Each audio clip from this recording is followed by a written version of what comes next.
খায়রুল, সাভারে নির্বাচনী প্রচারণার কেমন চিত্র দেখছেন আমাদেরকে জানান। যেমনটি বলছিলেন আসলে নির্বাচনের কিন্তু এখন একদম সন্ধিক্ষণে আমরা দাঁড়িয়ে আছি।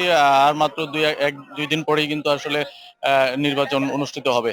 নির্বাচন উপলক্ষে কিন্তু আসলে সাভারে আমি যদি বলি যে সাভারে আপনার এক দাগে যে প্রায় 7.5 লক্ষ ভোটারের এই সাভারে কিন্তু আসলে আসন কিন্তু রয়েছে তিনটি, ঢাকা 19, ঢাকা 14 এবং ঢাকা 2। এই মিলে কিন্তু আসলে সাভারের যে ভোটাররা আছেন তারা কিন্তু আসলে ভোট দিবেন। আর ঢাকা 19-এ কিন্তু আমি অবস্থান করছি। আর ঢাকা 19-এ যদি একটু বিস্তারিত বলতে চাই, এখানে কিন্তু আসলে 8 জন প্রার্থী প্রতিদ্বন্দ্বিতা করছে। 8 জনের ভিতরে কিন্তু আসলে মানে বিএনপি থেকে কিন্তু প্রতিদ্বন্দ্বিতা করছেন, লড়ছেন এমপি পদে সালাউদ্দিন, দেওয়ান মোহাম্মদ সালাউদ্দিন বাবু, এবং এনসিপি যেমন যেটি আমরা জানি যে 10 দলীয় ও ঐক্য জোট, যেটি সেই ঐক্য জোট থেকে কিন্তু এখানে দেওয়া হয়েছে এনসিপির প্রার্থীকে দিলশান আরা পারুল, যিনি শাপলা প্রতীক নিয়ে আর কি এখানে মানে প্রতিদ্বন্দ্বিতা করছেন। এছাড়াও আছেন এনসিপির চৌধুরী হাসান সোহরাওয়ার্দী এবং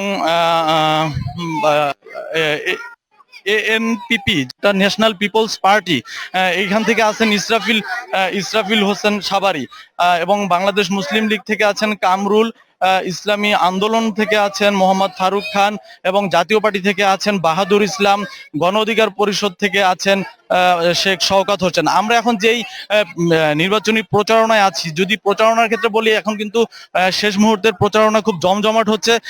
এখন এই বর্তমানে আমরা যেখানে আছি এখানে কিন্তু আসলে 10 দলীয় বা 11 দলীয় যে ঐক্যজোট আছে, সেই 11 দলীয় ঐক্যজোটের যে প্রার্থী আছে তার কিন্তু আসলে একটি উঠোন বৈঠক বলা চলে, বা নির্বাচনী প্রচারণার সভা বলা চলে। এখানে আমরা এসে দেখেছি প্রার্থী আসছেন, এখানে ওনাদের যে প্রার্থীর যে সমন্বয়ক আছেন, আমরা একটু তার কাছ থেকে জানতে চাইবো যে আপনাদের আসলে এই নির্বাচনে বর্তমানে এখন আপনাদের নির্বাচনে আপনাদের প্রচারণার কি অবস্থা আছেন আপনারা, এবং আপনারা কি ফিল করছেন।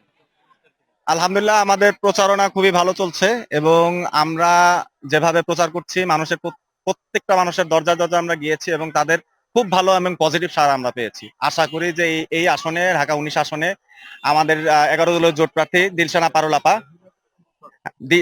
পারুল আপা একটা ভালো এবং পজিটিভ রেজাল্ট আমাদের উপহার দিবেন ইনশাল্লাহ। আমাদের এখানে এখানে আমরা জয়ী হওয়ার মতোই প্রত্যাশা করতেছি। যেমনটি শুনছিলেন, প্রতিটি প্রার্থী কিন্তু তাদের জয়ী হওয়ার ব্যাপারে তারা মানে আশাবাদী। এবং আমরা যদি একটু বলি যে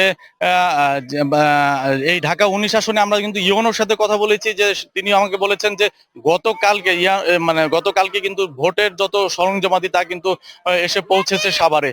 এছাড়াও যদি আইন শৃঙ্খলা রক্ষাকারী বাহিনীদের বিষয়টি একটু বলি, আমাকে কিন্তু এএসপি আরাফাতুর রহমান তিনি কিন্তু জানিয়েছেন যে তাদের সকল রকমের প্রস্তুতি সম্পূর্ণ হয়েছে। আগামীকালকে কিন্তু আসলে পুলিশের এবং যারা বাহিনীর যারা আছেন, যারা ভোটে কাজ করবেন, তারা কিন্তু একটি মানে ঊর্ধ্বতন কর্মকর্তাদের নিয়ে একটি বড় ধরনের একটি সভা করবেন, যেটি হচ্ছে মির্জা হাফিজ গোলাম কলেজে। এছাড়াও আমরা আনসার ভিডিপির থেকে আমরা জানতে পেরেছি তারা কিন্তু আসলে প্রায় মানে 7,000 আনসার ভিডিপির সদস্য কিন্তু প্রস্তুত রয়েছে। খায়রুল, আপনাকে ধন্যবাদ। দর্শক, সাভার থেকে যুক্ত হয়েছিলেন আমাদের সহকর্মী আসাদুজ্জামান খায়রুল।